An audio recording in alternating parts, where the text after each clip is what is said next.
Selamat hari baik teman-teman dan Car Auto Service. Oke, kembali lagi bersama kita. Di video kali ini saya akan membagikan sedikit pengetahuan ya atau pengalaman. Mungkin ada juga teman-teman yang di sini pernah mengalami tiba-tiba AC terasa tidak dingin. Padahal saat kita melakukan perjalanan di awal itu dingin, tapi di tengah jalan tiba-tiba tidak dingin. Kira-kira itu dari apanya? Oke, jangan kemana-mana ya. Simak terus videonya.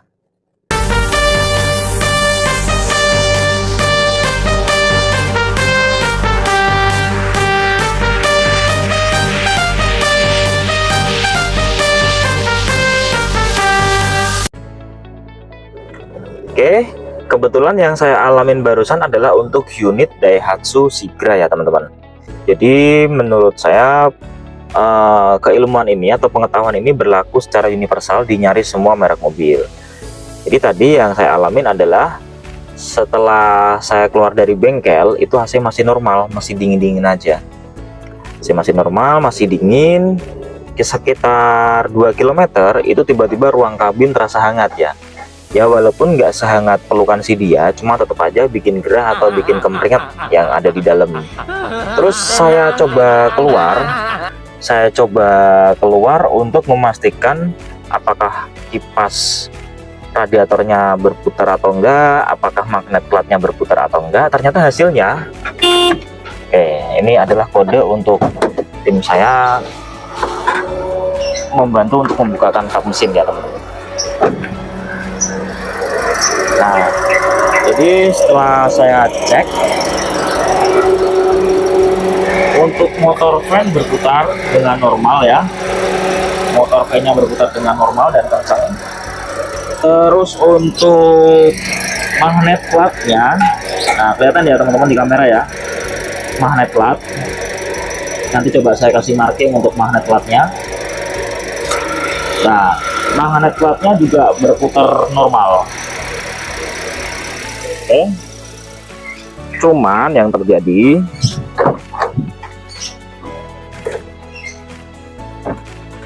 suhu ketika di AC itu cukup hangat ya. Jadi suhunya sekitar 30 derajat Celcius. Dan menurut saya ini kategori yang sangat tidak normal. Jadi untuk AC sudah kita polkan, hasilnya tetap sama. Oke,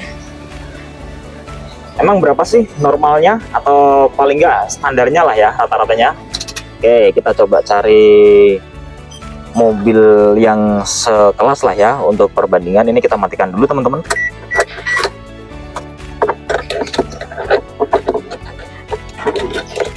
Kita matikan dulu, kita coba cari untuk mobil yang sekelas.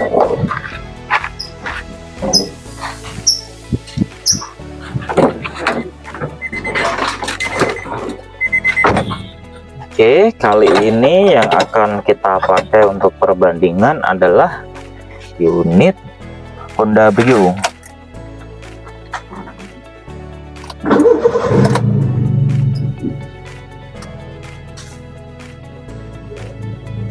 Oke, AC sudah kita on kan ya.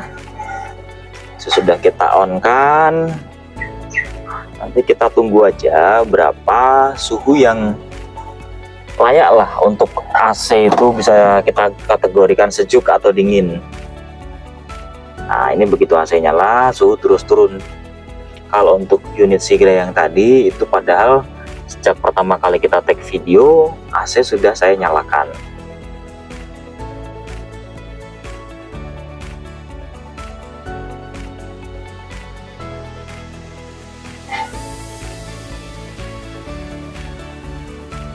Nah, agak sabar nggak apa-apa ya teman-teman, kita tunggu berapa sih kira-kira suhu yang ideal lah ya, suhu yang ideal untuk kita bisa merasakan dingin atau sejuk di dalam ruang kabin saat AC kita nyalakan.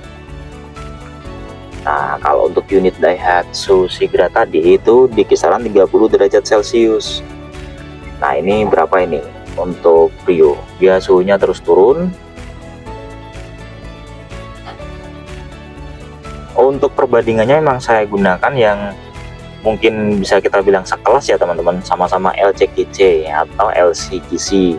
Karena kalau nanti saya bandingkan pakai Accord atau Velfire, mungkin kurang apple to apple, berpotensi menjadikan konflik di antara netizen. Oke, dia suhunya terus turun teman-teman. Ini sudah di bawah 9 derajat Celcius ya, kelihatan kan? Ini sudah di bawah 9 derajat Celcius. Sekarang tuh masih turun lagi. Kita coba tambah aja ya teman-teman. Kita coba tambah di pola biar sama-sama. Tadi yang Daihatsu Sigra juga kita polin, ini untuk W juga akan kita polin. Nah, kalau ini memang terasa sejuk banget teman-teman. Jadi sejuknya itu kayak waktu kita PDKT sama lawan jenis, kita chatting kita dibales gitu loh. Dalam sayang. Nah, sejuk itu rasanya. Sejuknya sampai ke kolbu teman-teman. Nah, ini secara perbandingan sudah kelihatan ya. Cukup jauh perbandingannya. Nah, apakah teman-teman ada yang menduga ada kerusakan di sistem AC? Oke, kita balik lagi ke Daihatsu Sigra-nya. Apakah ada kerusakan di sistem AC-nya? Kalau tadi hasil pengecekan kita di motor fan radiator dan di magnet klapnya berputar ya teman-teman. Nah, kalau kita mau menuduh ada kerusakan di sistem AC, padahal ini untuk AC-nya sih baru saja perbaikan. Nah, ini saya tutup ya teman-teman, saya sensor. Itu di tanggal 4 bulan 7 tahun 2024. Jadi kemungkinan kecil kalau ada kerusakan di AC-nya. Lalu apa ini penyebabnya teman-teman? Kok sampai tiba-tiba AC yang awalnya dingin normal jadi hangat? Jadi seperti ini teman-teman. Sebelum kita lakukan test drive kali ini, itu di hari kemarin mobil itu mengalami overheat, dan penyebabnya overheat adalah matinya kipas radiator. Nah, setelah kita ganti kipas radiator itu kita lakukan test drive, dan ini adalah proses test drive yang kedua. Jadi kadang yang harus kita pahamin tuh seperti ini teman-teman.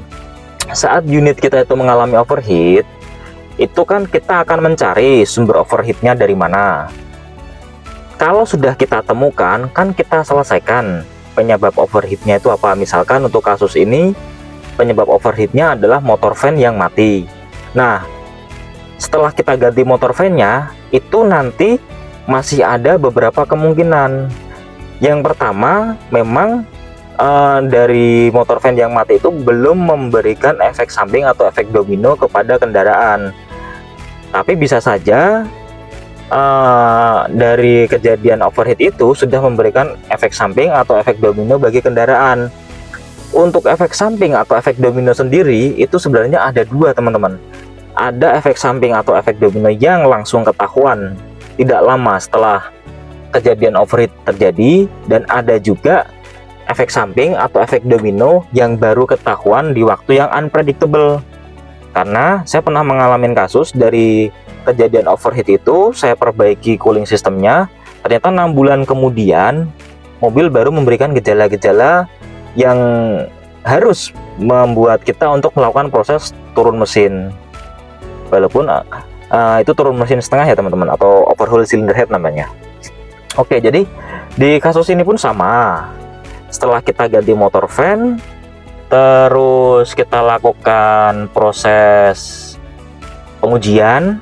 Nah, pengujian yang kemarin itu kan mobil kita panasi di tempat selama beberapa jam, lalu kita biarkan dia parkir, terus kemudian kita setelah dingin kita cek volume air. Nah, di situ kemarin sudah ada berkurang sekitar ya setengah gelas belimbing lah ya teman-teman. Lalu kita standarisasikan di reservoir tank dan di radiatornya untuk volume airnya. Setelah itu saya bawa test drive jalan sekitar mungkin adalah kalau 7 atau sampai 8 km. Nah, setelah test drive mobil saya biarkan, terus saya parkir di bengkel semalaman, dan tadi pagi saya cek lagi, ternyata saya harus nambah air lagi. Sama volumenya sekitar ya setengah gelas belimbing lah. Dan tadi malam pun sama, saya sudah mengalami kasus kalau waktu saya bawa jalan sekitar 2 kiloan lah ya, sekitar 2 km, yang awalnya saya keluar dari bengkel itu AC masih normal, tiba-tiba AC jadi anget. Nah, ini pun kali kedua saya ngalamin AC-nya anget. Jadi seperti itulah ya teman-teman, itu salah satu efek samping atau efek domino kejadian overheat. Satu, mungkin bisa teman-teman catat semua atau bisa kita remind. Satu, dia biasanya berefek samping ke AC yang jadi abnormal, kadang nggak dingin, kadang sampai merusak komponen AC. Itu yang pertama. Yang kedua, volume air itu selalu berkurang dalam waktu yang pendek. Ada yang baru hitungan hari atau sehari itu volume air sudah berkurang walaupun mobil dipakai jarak dekat. Ada yang sampai sekitar 4 hari berkurangnya lumayan banyak. Jadi pengurangan volume air secara tidak normal. Itu yang kedua. Yang ketiga, terjadi trouble di mesin seperti berebet, atau saat saat kita cek busi atau kita cek knalpot itu mengeluarkan air. Nah, itu berarti kejadiannya air masuk ke ruang bakar seperti itu. Nah, ada lagi kejadian yang keempat berarti ya. Yang keempat itu air bercampur dengan oli. Jadi bisa si airnya yang masuk ke ruang oli. Jadi saat kita cek oli itu ada bentuk seperti kopi susu warnanya ya. Jadi itu percampuran antara oli dan air. Bisa juga si oli yang masuk ke ruang air. Biasanya kalau kita cek radiator itu ini di radiatornya seperti ada kopi susu. Nah, itu sama juga, air bercampur dengan oli. Jadi ada dua pengecekan ya. Jadi bisa saja oli yang masuk ke air, yaitu kita cek radiator kemudian kita menemukan ada zat-zat oil base. Bisa juga si air yang masuk ke ruang oli. Jadi saat kita cek radiator aman, nggak ada masalah, tapi waktu kita cek stik oli itu ada bentukan kopi susu. Jadi itulah air masuk ke ruang oli. Kalau yang tadi air masuk ke ruang bakar sehingga menimbulkan trouble mesin. Ada juga kejadian kompresi yang masuk ke ruang air. Jadi itu ciri-cirinya seperti ini teman-teman. Saat mobil sudah kita pakai nih ya, entah kita panasin atau kita bawa test drive jalan, kita parkir semalaman, pas pagi kita buka tutup radiator, itu seperti ada tekanan angin yang keluar. Jadi seperti pss, gitu. Nah, itu berarti kompresi masuk ke ruang air. Atau bisa juga kompresi masuk ke ruang oli. Itu biasanya ditandai dengan kalau kita membuka stik oli atau kita mencabut stik oli, itu di olinya beruap atau berasap lumayan tebel, atau asapnya itu abnormal lah ya. Itu kejadiannya bisa kita cek dari stik oli, bisa juga kita cek dari tutup pengisian olinya. Jadi seperti itu teman-teman. Nah, makanya untuk teman-teman yang di sini statusnya sebagai bengkel, mungkin jangan terburu-buru menyimpulkan mobil itu normal atau enggak saat terjadi overheat atau pasca overheat. Bisa saja itu ada efek domino. Paling enggak semisal terjadi efek domino, kita bisa menginformasikan ke pelanggan bahwa ini ada potensi seperti ini di waktu yang unpredictable, misalkan seperti itu ya. Atau untuk para teman-teman pengguna kendaraan, paling enggak kita udah tahu nih kalau misalkan mobil pasca mengalami overheat, nanti ada potensi yang seperti ini nih. Dan kalaupun diinformasi oleh bengkel bahwa ada potensi yang seperti ABCD tadi, terus mohon maaf, jangan ngira kalau bengkelnya itu mengada-ada supaya terjadi pengembangan order yang berakhir dengan cuan. Nggak seperti itu juga konsepnya teman-teman. Jadi salah satu fundamental dari dari usaha jasa itu adalah saling percaya. Jadi antara penyedia layanan jasa dan pengguna layanan jasa harus saling percaya. Walaupun oknum memang ada, tapi Sampai kapan kita mau ditakut-takutin sama oknum? Ya, kita memang harus mempunyai relasi tempat penyedia jasa yang kredibel seperti itu ya teman-teman. Oke, mudah-mudahan sharing dari saya ini bisa bermanfaat buat teman-teman pengguna mobil ataupun teman-teman bengkel. Jadi seperti itulah efek domino yang ditimbulkan pasca overheat dalam waktu yang unpredictable, sangat tidak bisa diprediksi. Oke, jangan lupa untuk terus ikuti channel kami, jangan lupa untuk like, share, and subscribe, dan bagikan channel ini sebanyak-banyaknya agar ilmu yang kita miliki bisa berkembang dan bermanfaat untuk lebih banyak orang lagi. Salam sejahtera untuk kita semua.